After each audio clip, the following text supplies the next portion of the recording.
What happens when royal pride meets life-threatening danger?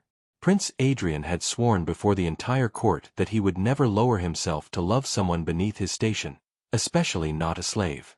But when assassins struck in the dead of night and death came calling for the royal heir, it was the hands of a humble slave girl that pulled him back from the brink of eternity. What she did next, the sacrifice she made to keep him alive, would shatter every wall he had built around his heart. If you love stories of forbidden love, life or death courage, and plot twists that change everything, make sure to subscribe and hit that notification bell, because we bring you the most incredible medieval tales every day. This is a story about the moment when royal arrogance meets unconditional devotion, when pride crumbles before true love, and when a prince discovers that the greatest nobility lies not in bloodline, but in the courage to sacrifice everything for another. Stay until the end, because what the slave girl reveals about her past will leave you speechless, and questioning everything you thought you knew about royal bloodlines. The golden autumn sun cast long shadows across the training courtyard of Ravencrest Castle when Prince Adrian made his fateful declaration, his voice carrying the arrogance that came naturally to those born into absolute power. Standing before a gathering of nobles and courtiers who had come to witness his 20th birthday celebration, the young prince's emerald eyes blazed with the kind of certainty that only youth and privilege could provide. "I swear before you all," he proclaimed, his perfectly sculpted features set in lines of aristocratic disdain, "that I shall never demean myself or the royal bloodline by entertaining romantic feelings for anyone beneath my station. Love is a luxury for commoners who have nothing else to distinguish them. A prince must marry for alliance, for power, for the strengthening of kingdoms, never for something as base and common as mere affection."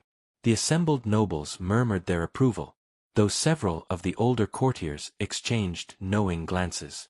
They had lived long enough to witness the folly of such absolute pronouncements, particularly when made by young men who had yet to face the true complexities of life. Lord Chancellor Wilhelm nodded approvingly, while Lady Catherine smiled with the satisfaction of a woman whose own daughter might benefit from such royal pragmatism. Among the servants standing silently along the courtyard's stone walls, one figure watched the prince's declaration with particularly keen attention. Elara, a slave girl of 18 years with hair the color of burnished copper and eyes like forest pools, felt something twist painfully in her chest as the prince's words echoed across the cobblestones. She had served in the castle for 3 years, brought from a distant province after her village was conquered, and in that time she had developed feelings for the prince that she knew were both impossible and dangerous. "Furthermore," Prince Adrian continued, warming to his theme as he basked in the attention of his audience, "I find the very notion of loving someone of inferior birth to be not just politically unwise, but personally repugnant. How could any person of noble blood find genuine attraction in someone whose very existence speaks of peasant limitations and common breeding?" His words cut through the air like blades, each syllable designed to demonstrate his superiority over those he considered beneath him. Jean Zapp. Elara's hands trembled as she gripped the stone pitcher she had been using to serve wine to the guests. The prince's cruel words struck her like physical blows, not just because of her secret feelings for him, but because of truths about her own past that no one in the castle suspected. She had been raised as a commoner, sold into slavery when her family could no longer afford to feed their children, but deep in her heart lay memories and knowledge that contradicted everything the prince assumed about her origins. The prince's best friend, Sir Marcus, raised his goblet in salute. "Well spoken, Your Highness. A ruler must never allow his heart to override his duty to the crown and kingdom." The young knight's words were met with enthusiastic agreement from the assembled nobles, who saw political advantage in encouraging the prince's rigid adherence to class distinctions. "Precisely," Prince Adrian replied, his voice carrying across the courtyard with the confidence of someone who had never known hardship or genuine challenge. "Love makes men weak, clouds their judgment, causes them to make decisions based on emotion rather than logic. A true prince must be above such common weaknesses." He gestured dismissively toward the servants lining the walls. "These people serve their purpose in the natural order, but they could never be partners to someone of royal blood. The very suggestion is absurd." As the prince spoke these words, his gaze swept across the assembled servants with casual indifference, passing over Elara without the slightest recognition of her humanity or individual worth. She felt her heart breaking with each careless word, knowing that the man she had foolishly allowed herself to care for saw her as nothing more than a useful object, less significant than his hunting dogs or prized horses. The celebration continued around them, with music and laughter filling the courtyard as nobles toasted the prince's wisdom and sophistication. But for Alara, the joy of the occasion had transformed into a bitter reminder of the impossible gulf that separated her world from his, a distance that seemed to grow wider with every proud word he spoke. That evening, as the castle settled into the quiet rhythms of night, Prince Adrian retired to his chambers with the satisfaction of a man who believed he had spoken profound truths. His declaration had been well received by the court, and he felt confident that he had established important boundaries that would guide his future decisions regarding marriage and alliances. The prince's chambers occupied the highest tower of the castle, befitting his status as heir to the throne, with windows that looked out over the sprawling kingdom that would someday be his to rule. Alara moved through the castle's corridors like a ghost, her duties as a chamber slave requiring her to ensure that all was prepared for the night. She carried fresh linens and water for washing, her copper hair caught back in a simple braid that did nothing to diminish her natural beauty. Despite her humble status, there was something about her bearing that suggested nobility, a grace in her movements, an intelligence in her eyes, a dignity that even 3 years of slavery had not been able to completely extinguish. As she approached the prince's chambers to perform her final duties of the day, Alara's heart still ached from his earlier words. She had known her feelings were hopeless, but hearing them dismissed so contemptuously had driven home the reality of her situation with brutal clarity. She paused outside his door, gathering the courage to enter and face the man who had unknowingly broken her heart with his casual cruelty. "Enter," came the prince's voice when she knocked softly. Prince Adrian stood by the window, still dressed in his fine doublet of midnight blue, his golden hair catching the light from the oil lamps that illuminated his chambers. He turned as she entered, his emerald eyes taking in her presence with the same indifference he might show to any piece of furniture. "Your Highness," Alara said quietly, keeping her eyes downcast as she had been trained to do. "I've brought fresh linens for your bed and water for washing." Her voice was soft but clear, carrying a musical quality that several people had noticed over the years, though none had thought to question why a common slave might possess such refined speech patterns. The prince nodded absently, returning his attention to the window and the moonlit landscape beyond. "The court seemed pleased with my declaration today," he said, speaking more to himself than to her. "It's important to establish clear principles early in life, don't you think? To avoid the kind of complications that can arise when one allows emotion to override reason." Alara began changing the linens on his massive 4-poster bed, her movements careful and practiced. "Yes, Your Highness," she replied automatically, though inside she felt as if his words were reopening fresh wounds. She had learned over the years to suppress her own thoughts and feelings while in the presence of nobility, to become invisible and accommodating regardless of her personal pain. "Love," the prince continued, warming to his favorite theme, "is nothing more than a chemical reaction designed by nature to ensure reproduction. Intelligent people rise above such base impulses and make decisions based on logic and benefit rather than fleeting emotion." He turned from the window, his gaze falling on Alara as she worked. "I suppose someone in your position couldn't understand such concepts, but they are essential truths for anyone in a position of real responsibility." The casual dismissal of her intelligence stung almost as much as his earlier words about never loving someone beneath his station. Alara folded the old linens carefully, her hands steady despite the turmoil in her heart. "I understand more than you might think, Your Highness," she said quietly, then immediately regretted the words. Slaves were not supposed to contradict or correct their masters, even in small ways.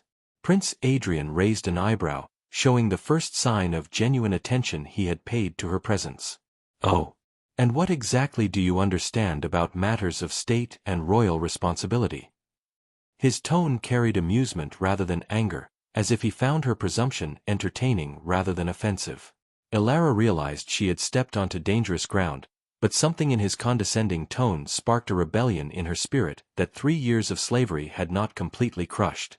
"I understand that dismissing the worth of others based solely on their circumstances might cause a person to overlook valuable qualities and miss important truths," she said, her voice remaining respectful but carrying an undertone of challenge that surprised them both. Prince Adrian stared at her for a long moment, clearly taken aback by her unexpected response.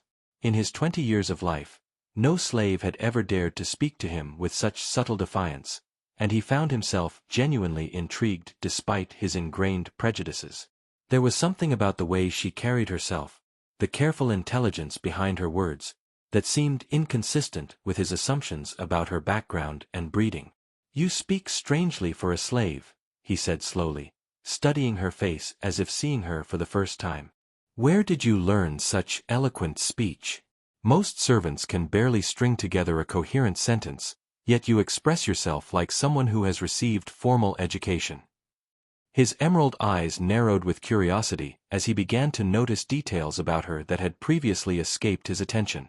Ilara felt her heart racing as she realized she had revealed too much of herself. The careful facade she had maintained for 3 years was beginning to crack under the pressure of her emotions and his unexpected attention. I learned by listening, Your Highness. Servants hear many conversations, and some of us are quick to pick up patterns of speech." The explanation was plausible, but she could see doubt forming in his expression. "And yet," the prince continued, moving closer to where she stood beside his bed, "there's something about your manner, your bearing, that suggests more than mere mimicry. You hold yourself like someone accustomed to respect rather than servitude." He was close enough now that she could smell the subtle scent of sandalwood that clung to his clothing, could see the flecks of gold in his green eyes. Before Ilara could formulate a response, a sound from the corridor outside caught both their attention, the soft scrape of leather against stone that had no business being heard in the royal chambers at this hour. Prince Adrian's warrior training kicked in immediately, and he held up a hand for silence while moving quietly toward the door to listen.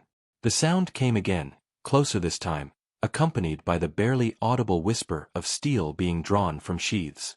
Someone was approaching the prince's chambers with weapons, moving with the careful stealth of assassins rather than guards.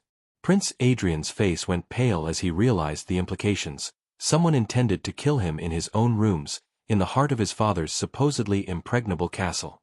"Get behind the bed," he whispered urgently to Ilara, grabbing his sword from where it hung on the wall. "There are men coming who mean harm." His hands moved with practiced efficiency as he checked his weapon and positioned himself between the door and the window, cutting off the most likely escape routes for anyone entering the room. But even as Prince Adrian prepared to defend himself, both he and Ilara could hear that there were multiple sets of footsteps in the corridor, too many for him to fight alone, especially if they were professional killers rather than common criminals. The prince's military training had prepared him for single combat and battlefield conditions, but not for fighting multiple assassins in the confined space of his own chambers. "Your Highness," Ilara whispered urgently, "there's a hidden passage behind the tapestry near the fireplace. I've seen servants use it for cleaning and maintenance." Her knowledge of the castle's secret ways was unusual for someone of her supposed background, but the prince was too focused on immediate survival to question her expertise. "How do you know about that?" he asked, but before she could answer, the sound of the door's lock being carefully picked reached their ears. The assassins were skilled professionals, equipped with the tools and knowledge necessary to bypass the castle's security measures.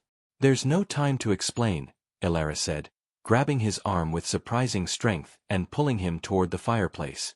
"If we stay here, you'll die. Those men aren't here to rob or kidnap, they're here to kill, and they won't leave until you're dead." Her voice carried absolute certainty, as if she had personal experience with such situations. Prince Adrian found himself following her lead despite his ingrained resistance to taking orders from a slave. Something in her manner, her obvious knowledge of dangerous situations and castle security, suggested that she was far more than she appeared to be. As they reached the tapestry she had indicated, the door to his chambers burst open with a crash that echoed through the tower. 3 black-clad figures poured into the room, their faces hidden behind masks and their weapons gleaming in the lamplight.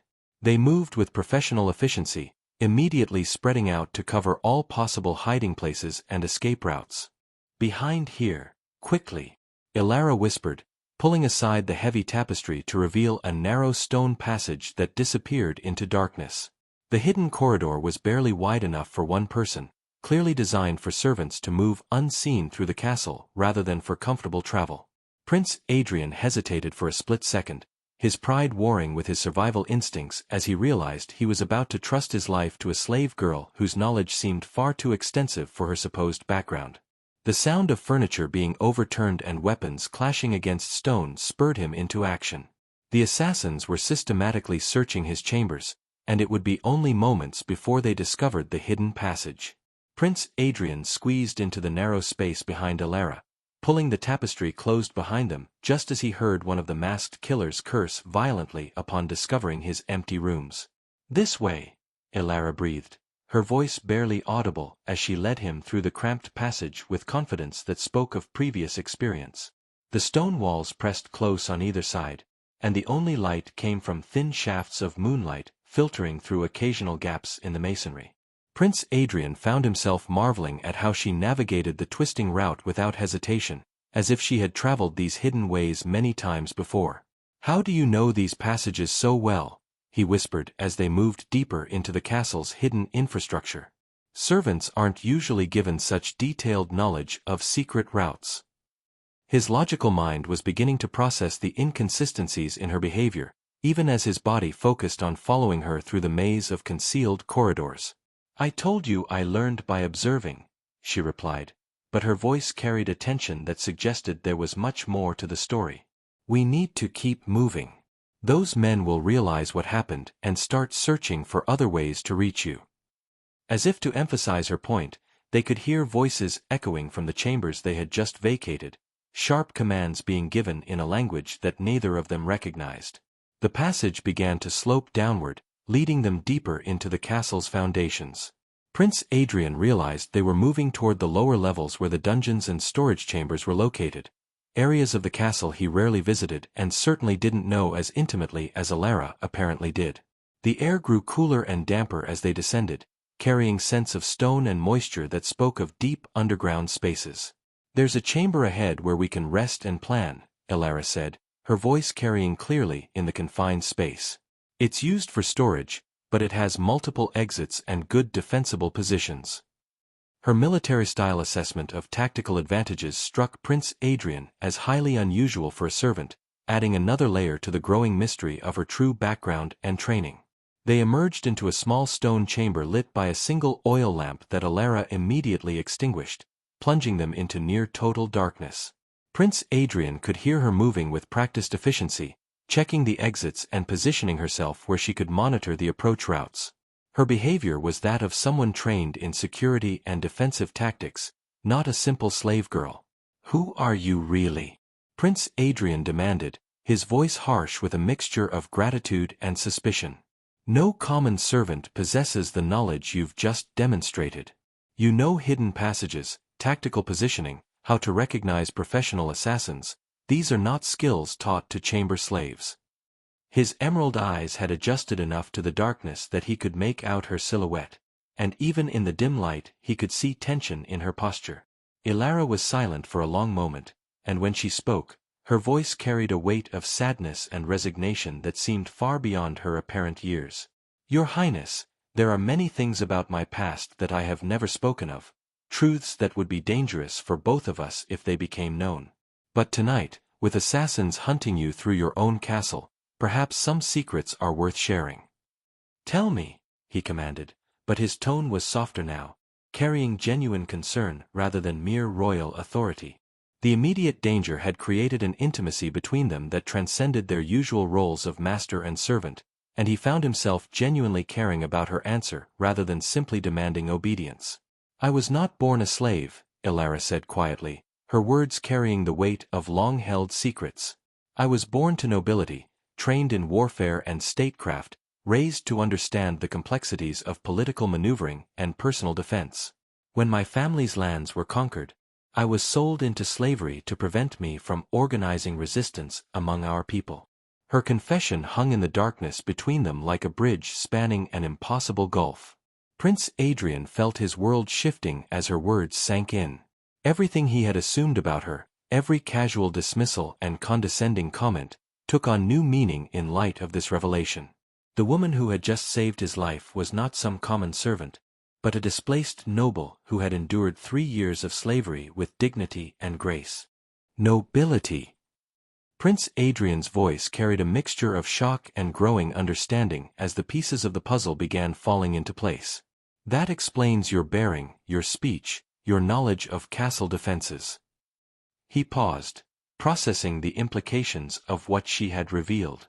But if you were born to nobility, then my declaration earlier today, my words about never loving someone beneath my station. He trailed off, realizing how his cruel pronouncement must have affected someone who was actually his equal in birth, if not in current circumstances. Elara's laugh was soft and bitter in the darkness. Your words hurt more than you could possibly imagine, Your Highness. Not just because of... She hesitated, then continued with quiet courage. Not just because I have developed feelings for you that I know are impossible, but because they reminded me of everything I have lost, everything I can never reclaim. The admission hung between them like a confession of the deepest sin, dangerous and transformative. Prince Adrian felt something shift fundamentally in his chest, a crack appearing in the wall of arrogance and prejudice he had built around his heart. Here was a woman who possessed everything he claimed to value: noble birth, intelligence, courage, grace, yet he had dismissed her as worthless based solely on her current circumstances. You have feelings for me? He asked quietly, his voice carrying wonder rather than disgust. The woman kneeling in the darkness before him was not the slave he had imagined, but a dispossessed noble who had endured years of humiliation with dignity, who had risked her own safety to save his life despite his cruelty toward her. I know it's foolish, Elara replied, her voice trembling with the vulnerability of someone revealing her deepest secret. I know that even if my true birth were known, I have nothing to offer you now. No lands, no alliance, no political advantage. I am a slave in fact if not in blood, and your earlier words made it clear that you could never respect or care for someone in my position. Prince Adrian moved closer to her in the darkness, guided by her voice and the faint warmth of her presence. My earlier words were spoken by a fool who had never faced real danger, never depended on someone else for his very life. Tonight you saved me from assassination, guided me through passages I never knew existed, demonstrated courage and wisdom that put my own behavior to shame. His hand found hers in the darkness, and he was surprised by the calluses that spoke of hard labor mixed with a soft skin that suggested noble breeding. But nothing has really changed, Elara said sadly. I am still a slave, still without lands or status. Your court would never accept me, your father would never approve such a match.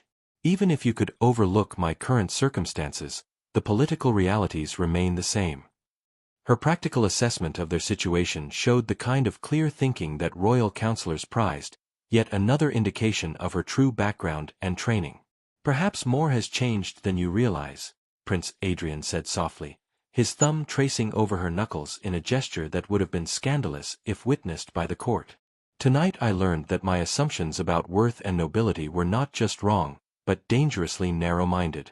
You possess every quality I claimed to value, yet I dismissed you based on circumstances beyond your control. Before Elara could respond, the sound of footsteps echoed from one of the passage entrances. The assassins had found their trail and were systematically searching the hidden routes through the castle. Both Prince Adrian and Elara froze, listening intently to determine how close the danger had come and which direction offered the best chance of escape.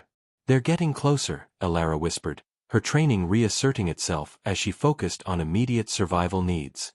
We need to move again, but carefully. These passages connect to the main castle in several places, and if they've brought enough men, they could be covering multiple routes. Her tactical assessment was precise and professional, confirming everything she had told him about her background. Where can we go? Prince Adrian asked, realizing that he was now completely dependent on her knowledge and expertise. The reversal of their roles was complete. He, the prince trained in warfare and leadership, was following the guidance of a woman he had dismissed as a mere slave just hours earlier. There's a route that leads to the castle chapel, Elara replied, already moving toward a different passage. It's sacred ground, and even assassins might hesitate to commit murder there. More importantly, there's a bell that can summon the castle guard, and multiple exits if we need to make a final escape attempt. Her plan showed the kind of strategic thinking that military commanders valued, yet another piece of evidence supporting her claims about her true background. As they prepared to move deeper into the castle's hidden infrastructure, Prince Adrian realized that everything he thought he knew about love, nobility, and worth had been challenged in the span of a single night. The woman leading him through darkness toward safety embodied every virtue he claimed to prize, yet she did so while wearing the chains of slavery that he had helped to forge through his arrogance and prejudice. They moved through the narrow passages with practiced stealth, Elara leading and Prince Adrian following, both acutely aware that their lives depended on her knowledge of the castle's hidden ways. The sound of pursuing footsteps echoed behind them, sometimes close enough to make them freeze in place, sometimes distant enough to allow them to move more quickly. The assassins were systematic and professional, checking every possible route with the thoroughness of people who had been well paid to ensure success. "Wait," Elara whispered suddenly, holding up her hand as they approached what appeared to be a dead end in the passage. Prince Adrian watched in amazement as she felt along the stone wall with expert fingers, finding hidden catches and mechanisms that opened a perfectly concealed door. "This leads directly into the chapel sacristy," she explained softly. "From there we can reach the main altar and the bell rope." As they stepped through the hidden entrance into the sacred space, Prince Adrian found himself seeing Elara in the soft light of the chapel's eternal flame for the first time since her revelations. Her copper hair had come loose from its braid during their escape, framing her face in waves that caught the candlelight like burnished metal. Her eyes, which he had never really noticed before, were indeed the deep green of forest pools, intelligent and beautiful, and filled with a strength that no amount of adversity had been able to diminish. "You're beautiful," he said quietly, the words escaping before he could stop them. "How could I have been so blind? How could I have looked at you for 3 years and never truly seen you?" His voice carried genuine wonder mixed with shame as he recognized how thoroughly his prejudices had blinded him to reality. Elara's cheeks flushed in the candlelight, but before she could respond, the sound of voices reached them from the main chapel. The assassins had somehow anticipated their destination and arrived ahead of them, cutting off their planned escape route. Through the slightly open sacristy door, they could see dark figures moving between the pews, weapons glinting in the religious candlelight. "They're here," Prince Adrian breathed, his hand instinctively moving to his sword hilt. "How did they know where we were going?" The professional competence of their pursuers was becoming increasingly clear, and he realized they were dealing with killers who had studied the castle's layout and his personal habits thoroughly. "Someone inside the castle is helping them," Elara replied grimly, her assessment quick and accurate. "No outside force could know the hidden passages and predict our movements this precisely. We have a traitor among your father's trusted advisors." Her political understanding was sophisticated enough to immediately grasp the broader implications of their situation. Prince Adrian felt a chill that had nothing to do with the cool chapel air. If there was indeed a traitor in the royal court, then this assassination attempt was part of a larger conspiracy against the crown. His death tonight would be just the beginning of a broader attempt to destabilize or overthrow his father's reign. "We need to get word to the king," he said urgently. "If this is a coordinated attack, he may be in danger as well." But even as he spoke, they could hear the assassins moving closer to the sacristy, their search becoming more focused and methodical. "Your Highness," Elara said quietly, her voice carrying a note of finality that made his blood run cold, "there may be only one way to ensure that you survive to warn your father." She moved to the small window that looked out over the castle courtyard, checking the distance to the ground and the possible routes of escape. "What are you suggesting?" Prince Adrian asked, though something in her manner made him fear her answer. "The chapel bell rope is just outside this room," she explained, her voice steady despite the magnitude of what she was proposing. "If someone rings it, the entire castle guard will respond within minutes. But reaching it means crossing the main chapel, and there are at least 4 assassins between here and there." She turned to face him, her green eyes reflecting the candlelight like stars. "I can create a distraction, draw them away from you long enough for you to reach the bell." "No," Prince Adrian said immediately, understanding the suicidal nature of her plan. "I won't let you sacrifice yourself for me." We'll find another way. But even as he spoke, he could hear the assassins discussing their search pattern, their voices growing closer to the sacristy door. Your Highness. Adrian, she said, using his name for the first time, her voice soft with an emotion that made his heart race. There is no other way. You are the heir to the throne, the future of this kingdom. My life, whatever its value, cannot compare to yours in terms of what hangs in the balance. Her words carried the kind of selfless nobility that he had claimed to possess but had never truly demonstrated.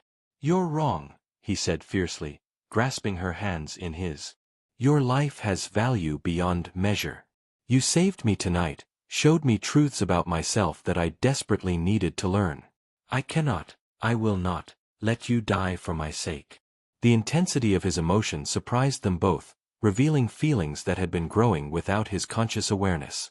Then you do understand, Elara said softly, her eyes shining with unshed tears, what love really means. It's not about status or alliance or political advantage. It's about being willing to sacrifice everything for someone else's well-being, even when they cannot return that sacrifice in equal measure. Her words carried the wisdom of someone who had loved without hope of return, who had found meaning in devotion rather than possession. Before Prince Adrian could protest further, Elara had moved to the sacristy door and was preparing to implement her desperate plan. When I draw them away, she whispered urgently, count to 10, then move quickly to the bell rope. Ring it until the guards arrive, no matter what you hear happening in the chapel. Her instructions were precise and military in their clarity, spoken by someone accustomed to life-or-death tactical decisions. Elara, please, Prince Adrian begged, catching her arm as she prepared to leave the relative safety of the sacristy. There has to be another way. I cannot bear the thought of losing you just when I've discovered what you truly mean to me. His confession tumbled out in a rush of emotion, years of arrogant certainty crumbling before the reality of impending loss. She turned back to him, her beautiful face illuminated by the soft candlelight, and for a moment the chapel seemed to hold its breath around them. Your Highness, Adrian, she said softly, hearing you say that makes everything worthwhile. Even if I don't survive tonight, I'll die knowing that you finally saw me, truly saw who I am beneath the circumstances that have defined my life here. I love you, Prince Adrian said desperately, the words bursting from his heart with the force of revelation. I don't care about your current status, your lack of lands or political connections. I love your courage, your intelligence, your nobility of spirit that shines through despite everything you've endured. I was a fool to think that birth circumstances matter more than character. Elara's eyes filled with tears of joy mixed with sorrow. And I love you, she replied, not as a slave loves her master, but as one noble heart recognizes another. That love is worth any sacrifice. She rose on her toes and kissed him softly, a brief touch that carried all the passion and devotion she had kept hidden for 3 long years. Before he could respond, she had slipped through the door into the main chapel. Prince Adrian heard her call out in a clear, commanding voice. I am Lady Elara of Westmarch, daughter of Duke Edmund who was slain in your master's conquest. If you want royal blood, come and take it. Her declaration rang through the sacred space like a battle cry, revealing not just her true identity but her intention to draw the assassin's attention completely to herself. The response was immediate and violent.